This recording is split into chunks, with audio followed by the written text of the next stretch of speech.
start by saying that 1/3 of the audience is from the Faroe Islands. That's always good.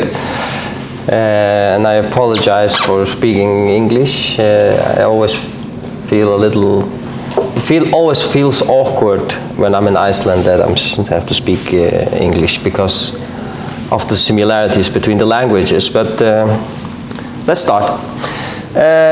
So football as medicine may sound a little awkward, may sound strange, because what has football to do with medicine, or what does medicine have to do with football? But if we go back, some of my colleagues from the University of Copenhagen, they published some scientific papers, the first one in 2006, where they say evidence for prescribing exercise as therapy for chronic disease. So not talking about exercise in relation to prevention of lifestyle diseases, but as therapy, as treatment.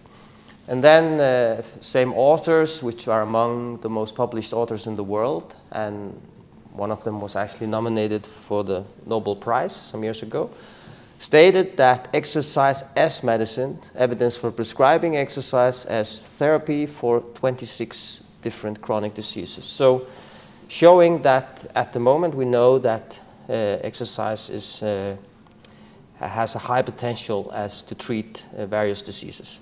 And if we look at what the Danish health authorities are saying, in 2018 they gave out this report where they acknowledge, where they admit, where they state that exercise is a treatment method, and that there is evidence that 31 chronic diseases and conditions can be treated with exercise training.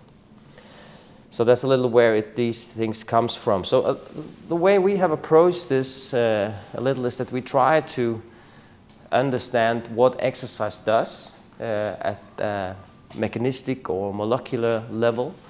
And then we try those informations that we know from animal studies, studies with rats and so on, out in a human setting, and then we try to bring it out to the communities to field activities, to implementations at municipality level and in hospitals. So these things that football can be a treatment type. If we look at this, would be crazy if somebody said this 20 years ago or 30 years ago, people would laugh.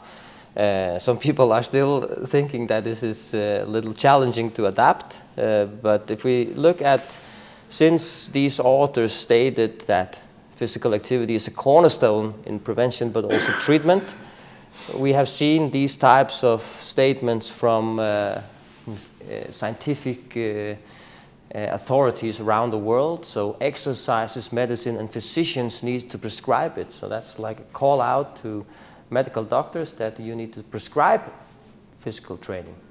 That exercise is a multi-pill that can deal with several mechanisms that are related to disease. And then it was also stated that sport seems to contribute to the health of nations. So this is like having a global focus on what exercise training can do. So the way that we have worked with trying to investigate the impact of football, I can start here by showing you some photos. We have tried to investigate football training or the impact of football training quite broadly. So we have done scanning of the bones, we have done strength tests, testing of endurance, taking muscle biopsies, looking at the metabolic state of the muscles, taking blood samples, measuring blood pressure, scanning of the heart. And then we have investigated a lot of different populations ranging from young children to elderly people, as well as a high number of patient groups. And then at the bottom of the photo or the slide, you can see some of the other exercise training modalities that we have tried to test football against, to see that what does football or team sport or that type of movement, how does it differ from other more conventional exercise types, such as walking or running or going to the gym to train strength training, dancing and so on. And if I'm going to just show you some, like, the progression in this research, because this started out as quite a chance. This was, like I told some of you guys from KSI this morning, that FIFA, the International Football Association, they were initiating an initiative on like social responsibilities in relation to the World Cup. So this is what, like, sporting bodies, they usually try to use mega events such as the World Cup to have emphasis on certain problems, societal problems. So they started to arrange the World Cup for homeless people, which they are doing now on a regular basis in relation to the big events. And so they recruited some homeless people from Denmark, because Copenhagen was chosen out to be one of the cities where they should participate in the World Cup for homeless people. So we did some testing of these homeless players when they started to prepare for the World Cup.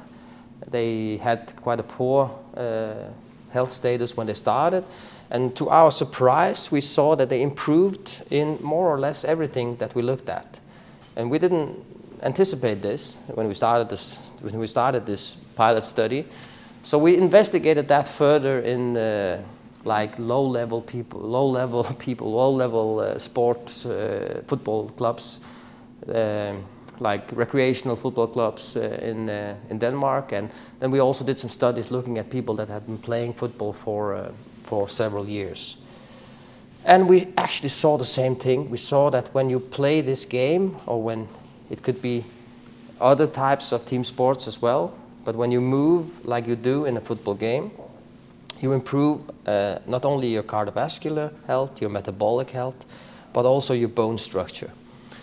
So we started to do some more qualified research. We did randomized controlled trials or interventions that had a focus on prevention. So can football training prevent diseases or development of pathological conditions? So we have investigated these types of groups over the years, and several others as well, and saw a great impact on prevention. Then we moved on in 2010, starting to work with patients, and these are some of the patient groups that we have worked on so far. Now, in the title of this talk, there was the concept of translational research. What is translational research? And translational research is that when we have sufficient evidence for something, the ability, or what we feel as our obligation as researchers, is try to implement it in society, and to implement it in a sustainable way. So implement it so that it can be sustained over time. So this is what we have been trying to do, and this is why we have developed different types of sports concepts. So what we call or define an evidence-based sport concept is something that reaches the group that we're testing. For example, Ostergym is gymnastics for women, so it's not only football. Even if we use football because it has a really strong, it's a driver from a commercialized angle.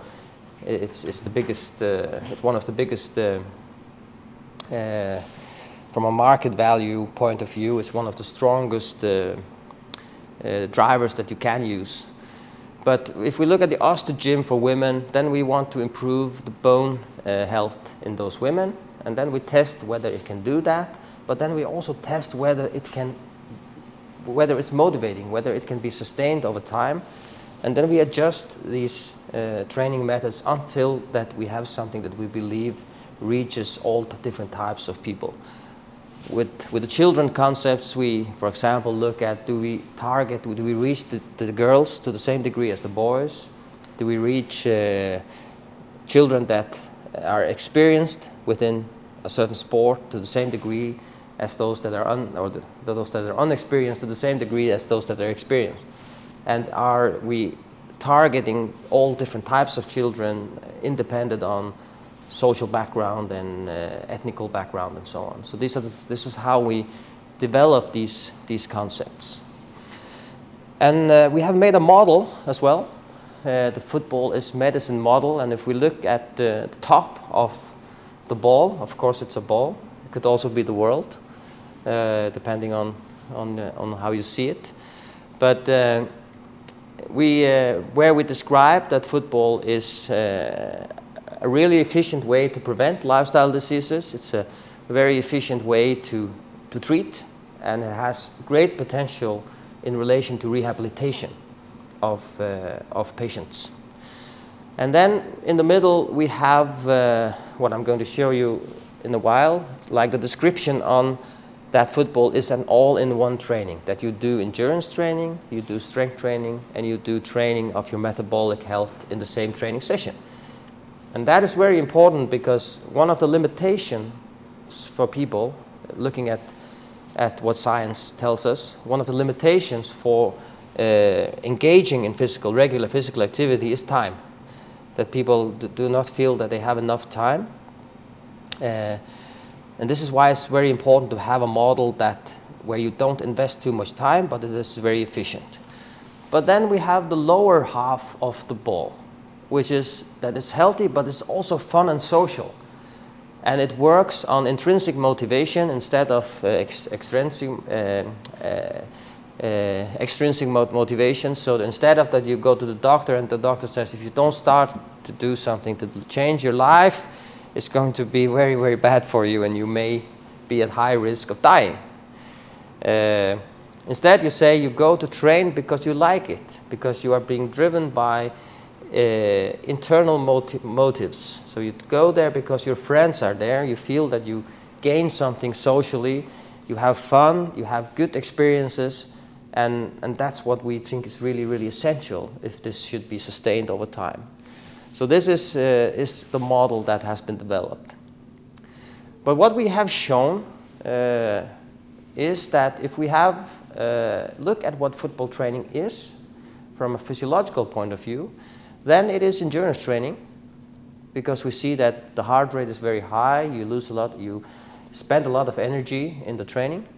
But it's also HIIT training, or high intensity interval training, which is a very, very efficient way to improve especially your cardiovascular health. But we also see that it's strength training. And we see that when we compare football players or regular people or patients that have started to play football 2 hours, 2 times 1 hour every week, they gain muscle to the same degree as people that go to the gym to do strength training for 2 hours or two times 1 hour per day.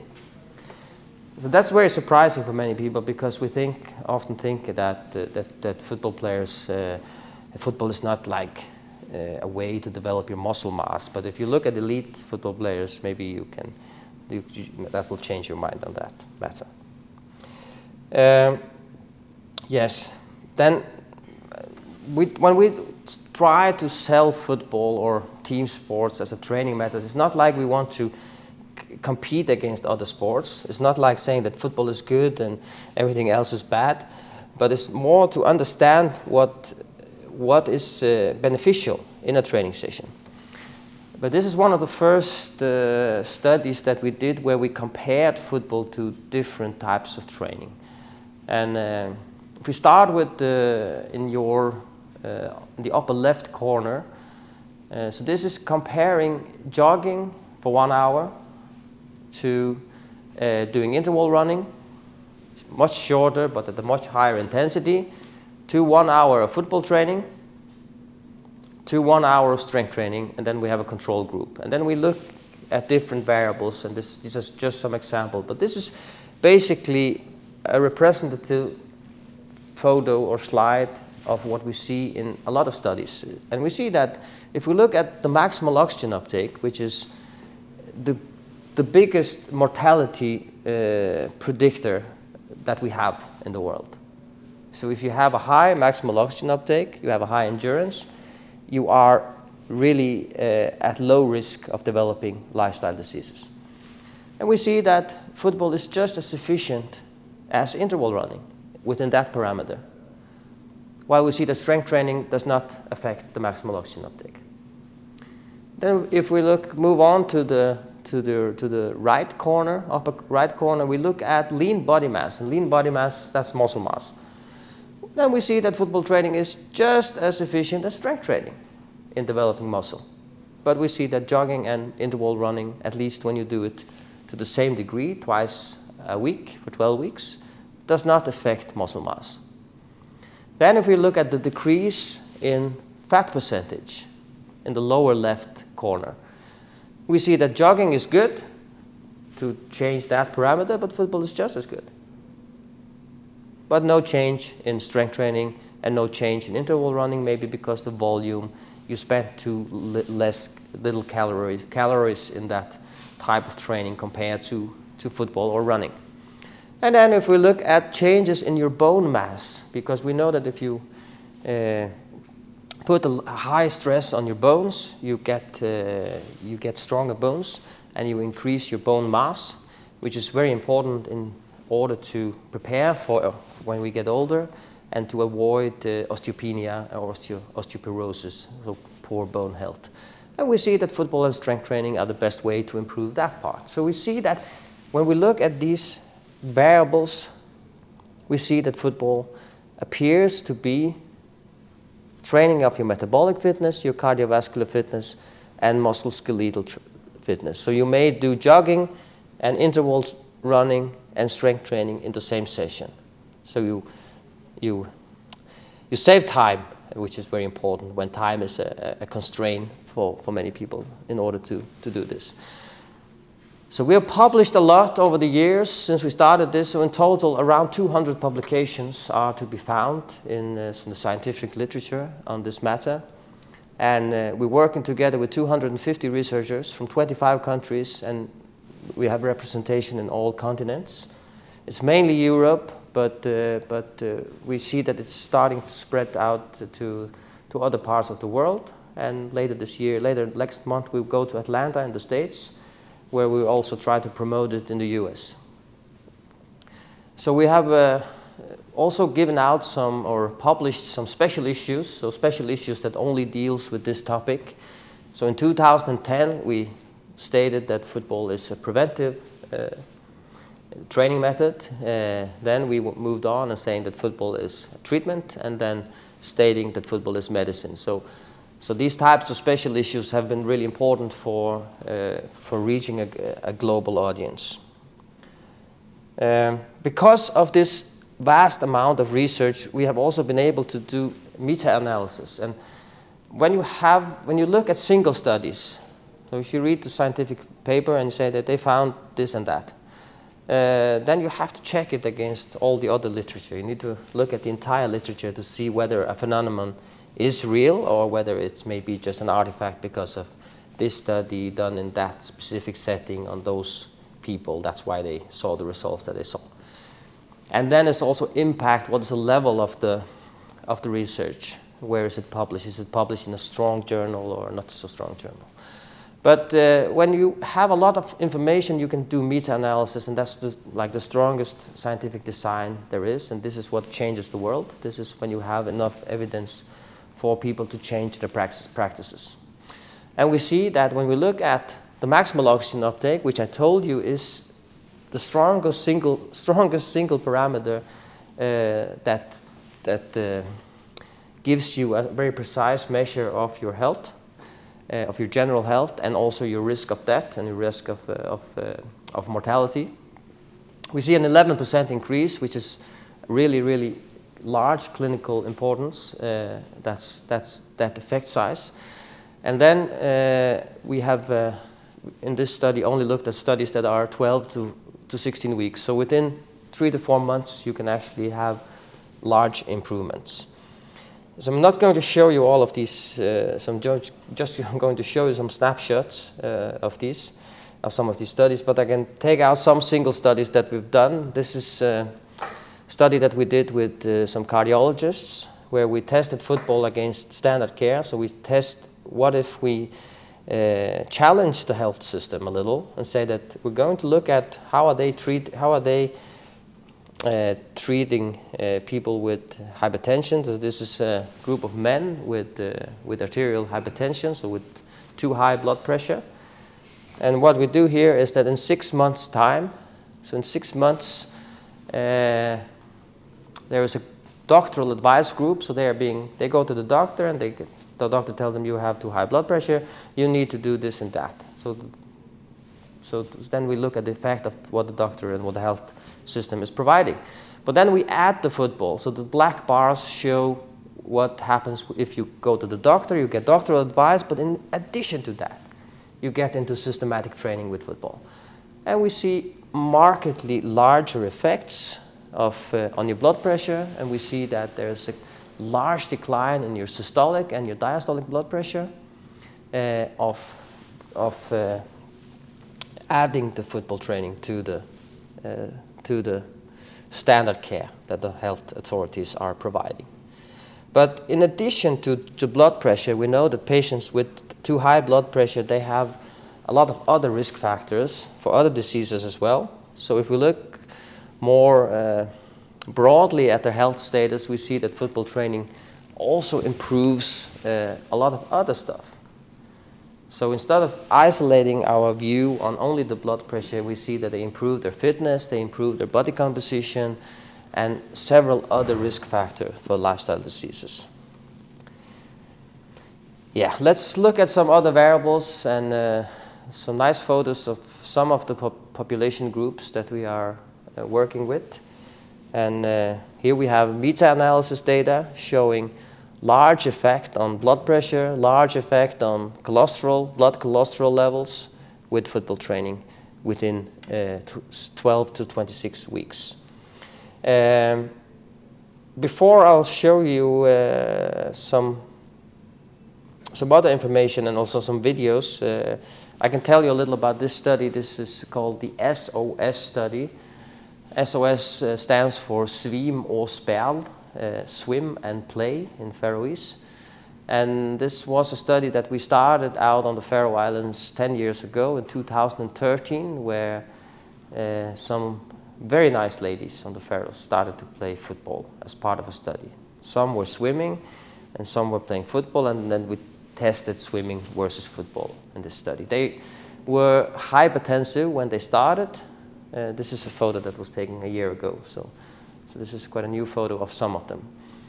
And they played for 15 weeks, and then we tested the impact of that training. That was the purpose. But when they had played for 15 weeks, these ladies, none of them had ever played football before. None of them had been in regular sport in their entire life. They just signed up to this study because they were hypertensive, because their blood pressure was too high. When 15 weeks, they said, you can't stop the study now, you have to continue. So we said, okay, we got some extra funding and we continued the study for 1 year. So they played for 1 year with supervision, and there was a coach at every training session controlling the training session. But after 1 year, we said we can't continue now because we used all the money for the study. So, and then they said, but then we'll just take responsibility and we form our own football club. So they formed their own football club on the Faroes. They're outside the Faroes Football Association, so they are self-governed to some degree, and they have around 60 members in the club. Now, they don't want to recruit more than that because of logistical reasons. But they have been playing for 9 years, and they have been registering their training via Facebook. And so after 9 years, we did a follow-up. So we looked at what happens to ladies, because when they entered the study, they were 45 years of age, and they had not reached the menopause yet, but they were close because of their age, obviously. So after 9 years, nearly all of them had entered the menopause. So they were around 54, 55 years of age when we took them in for some follow-up studies. And we saw that the group, we also had a control group, and that's the beauty of it. So we also had some ladies that were controls. They only participated in the testing. They didn't do any lifestyle changes. So when we look at the controls, we see that they have an increase in blood pressure. And that is what science tells us, that during the menopause, women's health is in generally deteriorating. But it may not only be the menopause, it may also be some social factors, some constructed social factors, and it also may be related to the rhetorical issues surrounding the menopause. Because when the menopause comes, this and this very terrible things happen, and that may also affect people that they become less active. Because we see that the group that played football, they had a reduction in blood pressure, in systolic blood pressure, and they maintained their diastolic blood pressure. So they broke the pattern that large epidemiological trials tells us, and this is what is being communicated out to women around the world. But also when you get into the menopause, we know that you start to, as a woman, you reduce your production of estriols, of estrogen, and this means that that your cholesterol levels are rising. So if you look at the controls, this is the figures on the lowest figures. On the lower panel, we see that the controls, they are increasing their total cholesterol levels in the blood, and they're also increasing the LDL, which is the bad cholesterol level, the bad cholesterol, that type of cholesterol that is related to atherosclerosis. But the group that played football, they had a reduction in total cholesterol, and they had a reduction in LDL despite that they entered the menopause. So this is something that we're writing into a paper at the moment. We also saw the same pattern when we looked at performance. So these are, I think, some very interesting studies, and we have written a paper now that we're going to publish one of these days. But when we did this follow-up study, we had a visit from this guy. His name is Michael Mosley. Maybe you've seen him on BBC. He's like a BBC celebrity doing health documentaries. So he came to the Faroes during the follow-up studies, and they shot a documentary that will be shown like worldwide on the BBC, but they will start out in Australia in a few weeks' time. Because this is the longest intervention study ever done with exercise in the world, and especially these types of things related to the menopause are quite interesting and quite crucial. And this may relate to the type of training that it is. It may relate to that instead of that you're just walking or you're just going to the gym, you do all different types of training in the same session. And we have evidence for that, because we have looked at what happens if different groups start to play football. So we have measured heart rate, which tells us a little about the intensity and how much stress are you putting on your cardiovascular system when you train. And these are values from men that are suffering from prostate cancer. These are from type 2 diabetics, and these are for untrained and elderly players. And if we look at these results, we see that a lot of the time, this is percentage of time that the heart rate is higher than 80% of the maximum heart rate or 90% of the maximum heart rate. And we see amazing results, because if we would have asked these groups, so very frail groups, people with type 2 diabetes that are elderly, men with prostate cancer, and untrained elderly aged 65 to 75, they would not be able to reach those heart rate if they were riding on a bike. They would not be able to push themselves to the same degree. And I can show you a video of how it looks. This is how it looks when elderly men are playing football. It's not like the Premier League. We can agree on that. They're not interacting. The intensity is not very high, but the heart rate, when they are doing these types of activities that look very quiet and easy, and their heart rate is 80–90% of the maximum heart rate, because the way of moving is very inefficient. You're changing direction all the time, and that is what is driving some of those adaptations in the cardiovascular system. This is why we see those heart rate values. So it's a different type of football, and this is something people misunderstand. They said that when we say football, you have to play football for your health, they think about the Premier League. So this is a type of football on small-sided games, few players, and a lot of activity. Yeah. Interesting. Why is the effect of changing movement, changing pace and directions?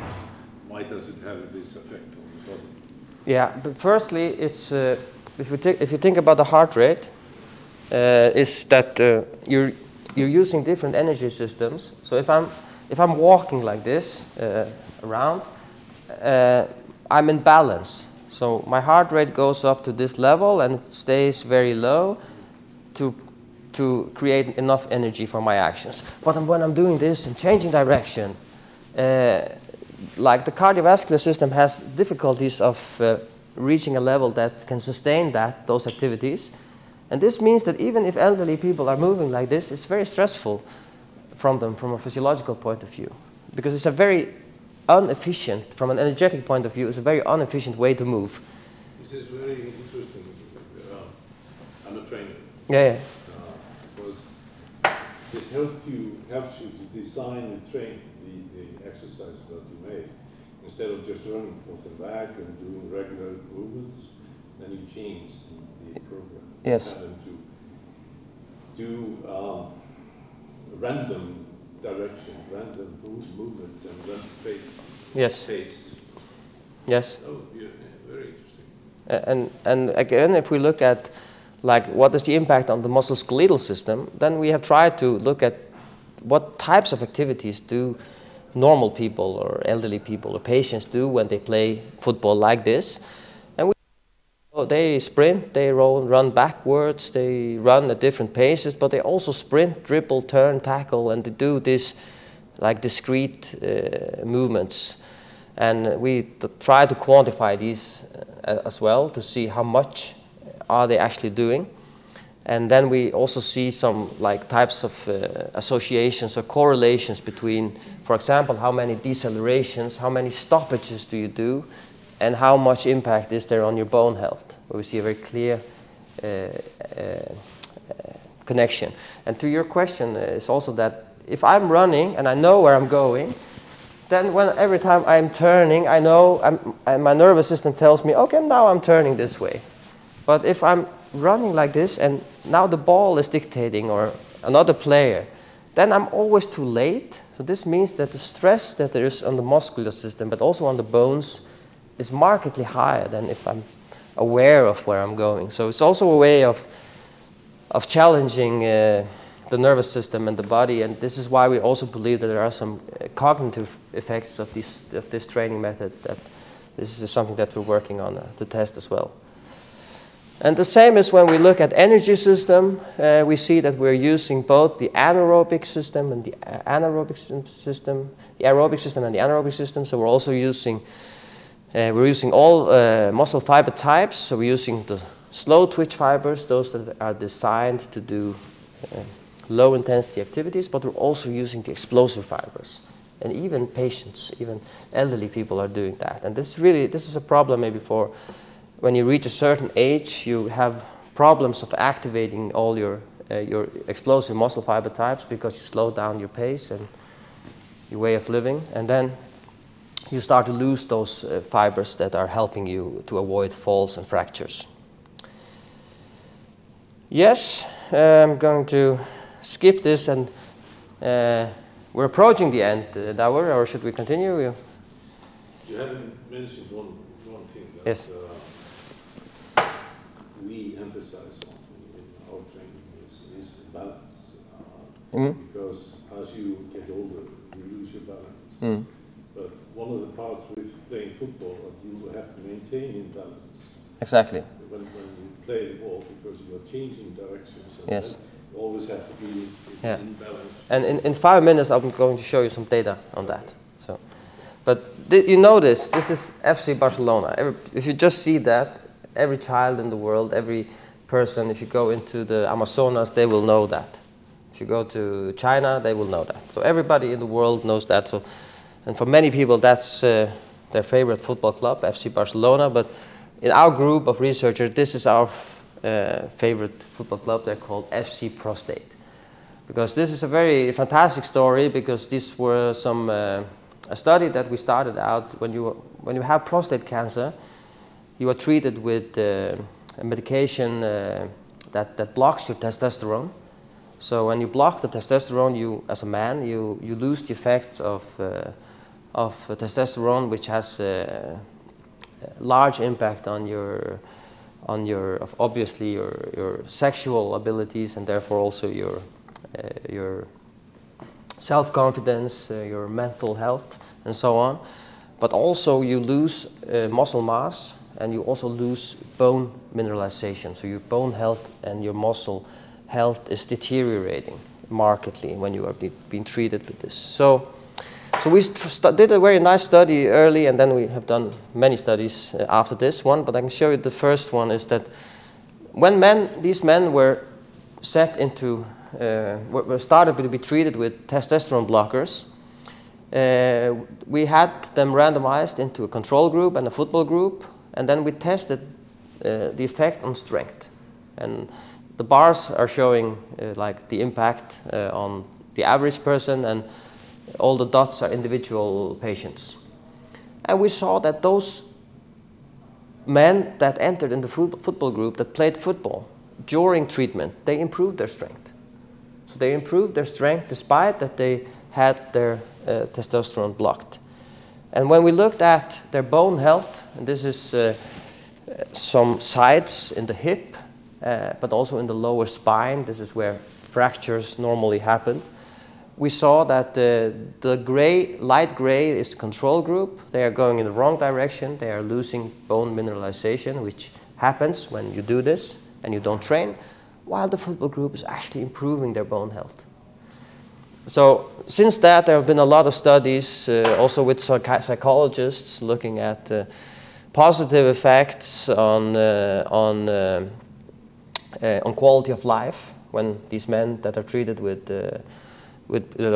prostate cancer are playing football. They improve their quality of life, and also one of the reasons for this is that in conjunction with these studies, we've also done some interviews, some like using qualitative methods, and I can state some of the one man was saying that he said that what the health sector is, I get prostate cancer, it's very hard for me, I'm challenging mentally, and then they say that I should train, and then they ask me to go to the physiotherapist, and when I get to the physiotherapist, it's a clinical setting, it's a guy in a white coat, and I have to train some strength training alone while the physiotherapist is watching me, and I didn't feel comfortable with that type of training. While then he said, when I came to the football club, I was together with a group, and we all had prostate cancer. We were all in the same boat, for speaking, and that made it much more motivating because you go to play, you improve your health, that's fine, but you go there because you like to be there. You improve your mental well-being. We have similar models with women that are in treatment with breast cancer, where we also see some positive effects both on physical part but also on quality of life. So I'm going to skip this because it will be too long. So I'm going to move to some elderly populations, because an interesting thing that we are working with now is aging. Oh, I didn't know that I had that many slides, but let's skip those. Seen that before. Yes, this is the one I want to show you. You asked about the balance.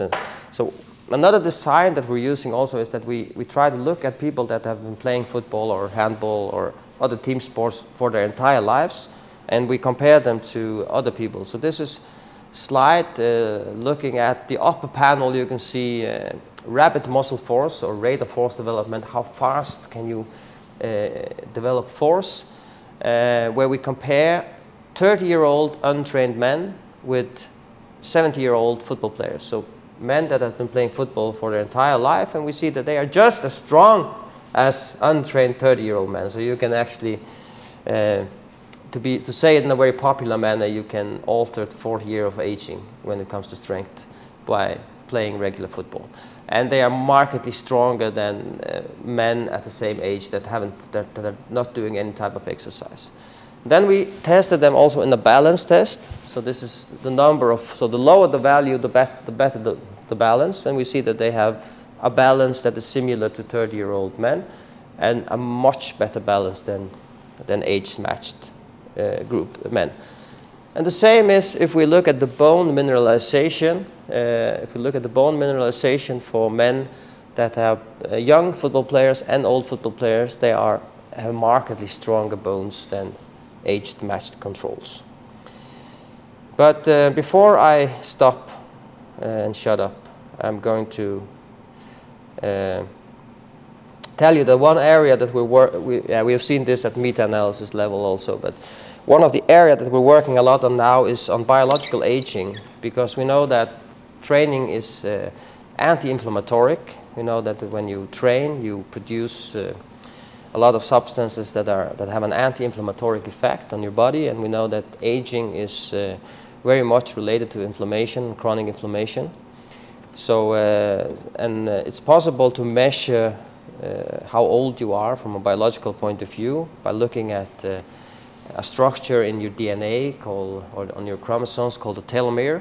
So this is an area that we're working a lot with now, because we know that in 2040, 50% of the global population will be older than 65 years of age. So, and maybe also in Iceland, but at least on the Faroes, there's an ongoing discussion on what to do because we have a mismatch between people that will be working and people that will enter retirement age. And we know that most of these diseases, they have an age factor, they increase with increasing age. So this is an area that we're working on. But I can just end by showing you another nice story from this guy here. I think he's speaking Danish as well, but try to understand the Danish if you can. I can't. Maybe I will put some more sound here. This is a guy who started to play because we have a lot of concepts, and one of the concepts that we have is called Football for the Heart. So it's for cardiovascular patients, and this is a cardiovascular patient. You can read the subtitles.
So Football for the Heart is like a concept that has been developed at the University of Southern Denmark together with the Danish Football Association and then with the Danish Heart Organization. So for all of these concepts we have used all the different stakeholders, and then the municipalities, which is crucial to make this work, is to get the municipalities on board.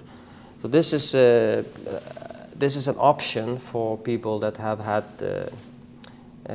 coronary artery disease, so they had a blood clot in the heart.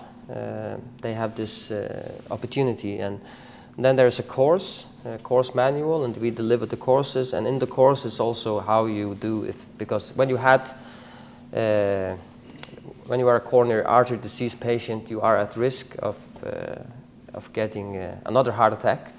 So this is why we also in the course you have like first aid, and you have ensure that you have a defibrillator, difficult word, at the site and so on. So why is it crucial to have in municipalities? That's why maybe I don't know how it's organized in Iceland, to be frank, but this is why the way it's organized, because you go to your general practitioner, and then your general practitioner needs to have somewhere to send you that is in the local environment. So the municipalities, the football clubs, the football associations, and we can see that in those areas where we don't get the municipalities on board, it's very difficult to sustain it. So we also, it's not like this is red roses all the way, that everything works. There's a lot of things that doesn't work, but we see that when we have many stakeholders working together, that's where this is why when we're going to start this in Iceland, I think it's very good to prepare well, not just jump into it, but prepare well and how it should be organized here and how it fits with the Icelandic society. Yeah? How about injury risk?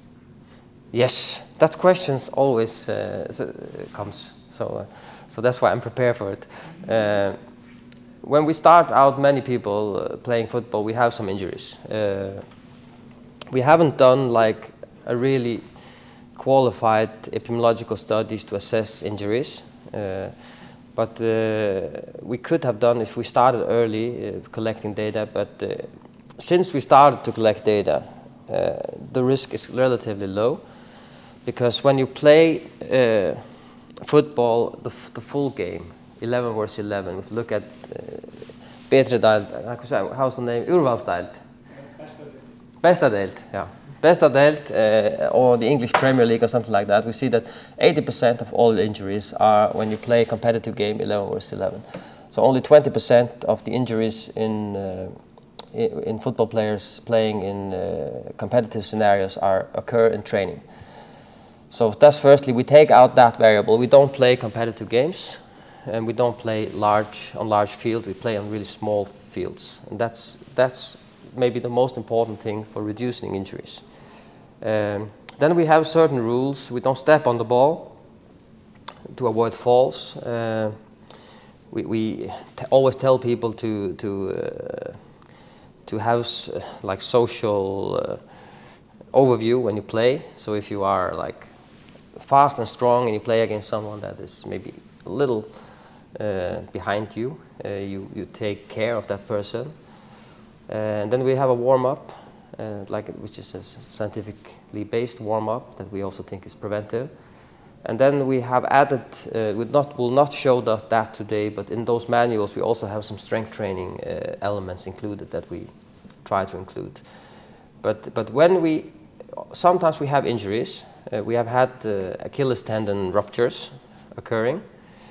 But that's why we also started thousands of people. We're talking about thousands of 10,000s of people that are part of these studies. So, and we have not had any ACLs at all, as that I'm aware of. We have had sprained ankles, and then we have some muscle ruptures that happens once in a while. Broken bones? No, broken bones, not that much, but it has occurred. Yeah, and most likely, most of those. We had a really bad fracture in one study, and that was a person that was really, really osteoporotic, had really poor bones. So in general, when we do clinical studies with patients, we always screen them before. But when we start out large trials with like community-based trials with many people, we have some injuries, yes. But if we look at society, you also have injuries just walking around in the world. So if you want to do a study to show how dangerous or how not dangerous or how safe it is to play football, then you need to have a control group that is just doing nothing. And people that just live in their apartment or houses and go shopping, they also have ACLs. They also have broken bones. They also have... so we have to test it against doing nothing. And when we do all those things, we feel that we can say that it's a safe activity to do. Are you going to do that study soon? The big study? Are you going to do the study with the injury of control versus... We have discussed it, but maybe it will come at some point, yeah. And then we don't see having a muscle rupture as something that is dangerous for you at all. We don't define that as that. But one thing that's really important this is some knowledge that we also can share, that if you start people up that haven't played before, they get really sore because you do these eccentric movements all the time, and sometimes they think that it's a muscle rupture, but it's just muscle soreness. So sometimes we have physiotherapists coming in and explaining to people that it's very normal that you have this soreness, and you will be sore, and it's not dangerous. And sometimes when you have a muscle rupture, we ask people to come to training anyway, but just to drink coffee or have a coaching role or help out. And then when they are a little better, they can be a goalkeeper. And so we try to ask people to come anyway, so that they don't, so they stay in the social environment. And yeah, so we are not that fussy about these injuries. We don't focus so much on it. The last slide with support from the trip from the... Where? The last one. And This one? no, just the end. The final slide. Ja, film nu. No, the one after this one. You mean the end of the video? Yeah. Well, the question is it's supported by a fund. It comes there at the end of the video. Who is supporting? Yes, the ones that are supporting this study are the Novo Nordisk Foundation. They support a lot. Which one? The Novo Nordisk. Novo Nordisk. Yeah, Novo Nordisk. Novo Nordisk. Then we have some of the insurance companies, banks. In the Faroes, it's the Research Council, Football Association, the Heart Associations, FIFA, UEFA, different grants. I would bet on the insurance companies. So I thought too. Yeah. Yeah, and this is, I think this is something that can fall within many different calls. And Norway has, I think there's a program in Norway, I don't know it's specifically based on football, but it's Eats Need Move or something like that. Yeah. And I think they have an insurance company as well supporting it. yeah. Yeah, we have a lot of experience in applying for funds for these types of studies. So, yeah, we started because of the attention we got. We started an international platform that we call Football is Medicine, despite that we also present handball and basketball and floorball and other training types. But we had the first conference in 2018 in Portugal. And we moved to Odense, and then we were on the Faroes, the Faroe Islands. That conference that we had in the Faroes actually won also an international prize, the Incredible Impact Award, as the best impact initiative of the year. Both on the Faroes, but also what's the organization, Maj-Britt, that gives those ICCA. Which is like the tourism, like international tourism agency. Is that correct? Then we were supposed to be going to Liverpool together with the football club, Liverpool FC, in 2021. That was cancelled. In 2022, we went on a controversial trip to Doha, Qatar. That was. Many people that didn't like it, that we went. A lot of people think that you can change the world sitting in the sofa and speaking very badly about what goes out in the world, and some people think that it's better to go out to the world and change it. So we chose that approach.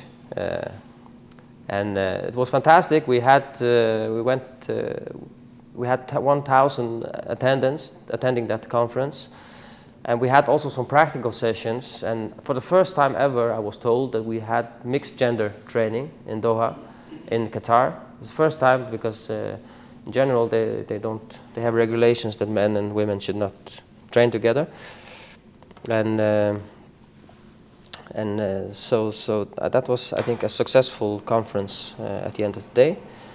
And we will be in Atlanta, and then we go to Italy in 2040 and 2024 and 25 and 6. We have bids that are being evaluated now. So we're starting to get a lot of countries that want to bid for these events. I think that was about it. Thank you. If you have questions, we can take those. No. We have to start somewhere, and I wish we had more people here, but at least we have representatives from 3 clubs here, Leiknir, Haukar, Þróttur. And I know Sole is very enthusiastic about this. She was talking about that she would love to go to Italy, and I see you have a conference in Italy next year, so you probably booked the flight later today.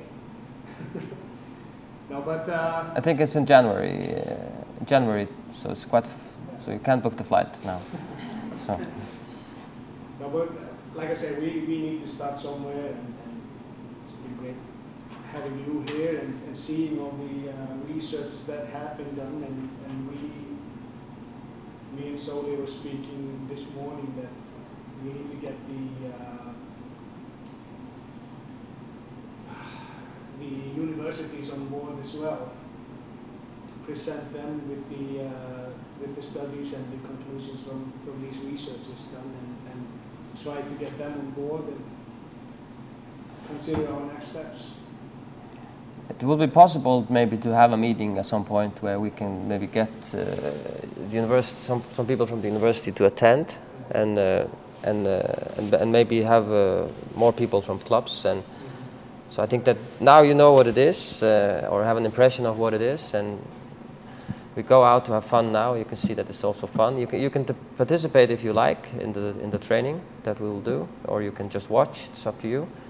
But we have 22 ladies from the Faroes that are ready in a few minutes. So you are happy to join in if you like. But there was a conference on training 60+ people on Tuesday at Howard, one of the universities. yes. And there was one guy from Akureyri, I think, who talked about that he was trying to start like football in Akureyri. Yes. Older people. Yes. But his problem was that only the maximum people that showed up were 2. Yes. So I think like there are some interest in it. Yeah. Like But from the people who are training older individuals. yes, I think also it's good to have also to develop like a commercialized strategy, because as I started to say, football is medicine. What the fuck? It's like some people, they get provoked by it, especially certain healthcare workers. So it's also about changing the mindset and of people, and that, because every time you say football, they think about Ronaldo and those guys, and not about John with the heart condition that we saw before. And so I think it has a lot of potential, because I can say that when we were in Doha, Qatar, we co-hosted the conference with the World Health Organization, and I think that was a big step for us. And we were approached by the World Health Organization. They came to the conference on the Faroe Islands in 2020, and were quite amazed by these concepts, both because they see that you can use like mega events such as the Olympics, the World Cup, the Euros, because you have millions of people watching. So that's also a way that that you can sell football for health or good health messages or green energy or sustainable food production or whatever it is, anti-alcohol, anti-drugs messages, gender equality and those types of messages, because a lot of people are watching. So those types of mega events have a high potential, and also in relation to health. And then they thought that many of these concepts, one thing is that they are evidence-based, but also that they talk that they have a high potential of being sustainable.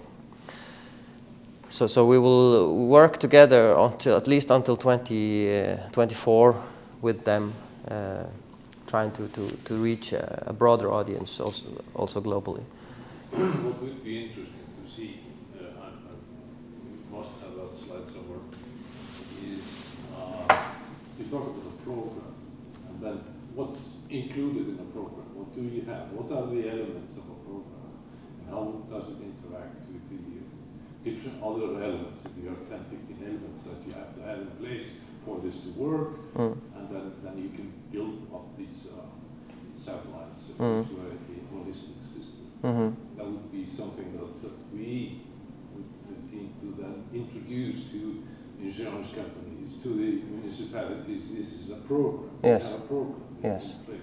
And what's included in the program? yeah, and what's included in the program is that we, for example, if we take the children programs, we are very much focused on reaching everybody. That all the children, or more or less all the children, think it's popular. So we rate it. We let the children rate it. We have a popular scale.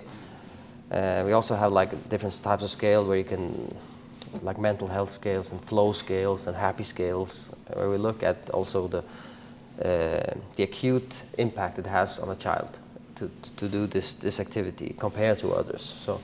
So inclusion and reaching all is really one element that is number one. And then obviously we need to have something that changes the things that we want to change, that well-being, mental health, health knowledge, which we also showed that some of these. I didn't tell you anything about 11 for Health, which I spoke to Solveig and Gunnhildur about this morning. That's a program that we deliver. It's football training for children, but it's health education via football. So it's like we have, it's 11 weeks, and every week we have a theme. One theme can be dribbling. So they have twice, 2 sessions per week. So then they learn to dribble, and they play fun games, which includes dribbling the ball. And we teach them, you need to dribble at the right pace, you need to do this with your body, like you do in a normal football training session. Then they go home, they get homework, they need to find a friend, a grandmother or somebody to dribble with.